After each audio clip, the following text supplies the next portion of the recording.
তো নমস্কার বন্ধুরা। তো আমি তোমাদের সামনে এবছরে লক্ষ্মী পুজোর ব্লগ নিয়ে, আমাদের বাড়িতে যে লক্ষ্মী পুজো হয় তার ব্লগ নিয়ে চলে এসেছি।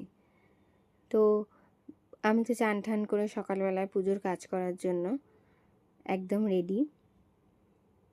তো আমাদের হচ্ছে নিয়ম, তোমার লক্ষ্মী পুজোয় খইয়ে গুড় দেওয়া,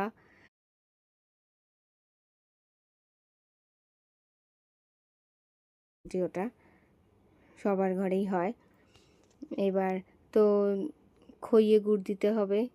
খইটা খুব ভালো করে বেছে নিতে হয়। বেছে নেওয়ার পর তোমার গুড়টাকে ভালো করে জাল দিতে হয়, জাল দিয়ে চিট করতে হয়। তারপর খইয়ের মধ্যে দিয়ে দেখো আমি কীভাবে নাড়িয়ে নাড়িয়ে করা হচ্ছে, মানে আমি আমার শাশুড়ি মা মিলেই করি, আমি তো অত পারি না এখন। তো সেই জন্য এবার তিলের নাড়ুটাও ভালো লাগে, তেমন খুব চাপেরও আছে, প্রচুর হাতে জড়িয়ে যাওয়ার ভয় থাকে। তো গুড় সবই তো গুড়ের, গরম গুড়ের, আর গুড় তো জানোই কীরকম চিট হয়। আর নারকেল নাড়ুটা মোটামুটি নারকেলটা সবটাই আমি কুড়াই, আমি করি, কিন্তু শাশুড়ি মা পাকটা দিতে, পাকটা যদিও আসল, কিন্তু আমি অতটা পারি না করতে। যাই হোক, সে ওই যে শাশুড়ি মা পাক দিচ্ছে দেখো, আর আমি তারপর রেডি করি, আমিও পাক দিয়েই রেডি করি। তো লক্ষ্মী পুজোটা আমাদের সবার বাঙালিদের ঘরে খুব প্রিয় পুজো, এবং সবাই মোটামুটি আমরা করি, চন্দন বাটা থেকে আরম্ভ করে।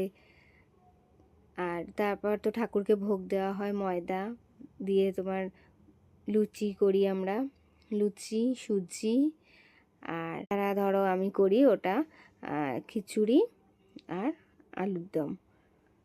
মানে প্রত্যেক বছর খিচুড়ি আলুর দম করা হয় না, প্রত্যেক বছর খিচুড়িটা করাই হয়, তরকারিটা তোমার চেঞ্জ করা হয়। সুজি তো দেওয়াই হয় ঠাকুরকে এগুলো, আর যত 5 ফল, তারপর মিষ্টি, সব কিছুই গুছিয়ে টুছিয়ে সব কিছুই করা হয়। তো দেখো লুচি, এখন তো লুচিটা ভাজা হচ্ছে গরম গরম। লুচিটা শেষের দিকেই ভাজি, কারণ তাহলে একটুখানি গরমটা থাকবে, গরমটাও যদি না থাকে অতটা নেতিয়ে যায় না, অতটা নেতানো, বেশি নেতানো চাপে চাপে থাকলে বেশি হয়ে যায়। আর তারপর তো ফলগুলো 5 রকম ফল কাটা হয়, সবই ঠাকুরের সামনে সাজিয়ে দেওয়া হয়, আর খেলনা দেওয়া হয়। খইয়ের মোয়াটা অল্পই করা হয়, বেশি করা হয় না।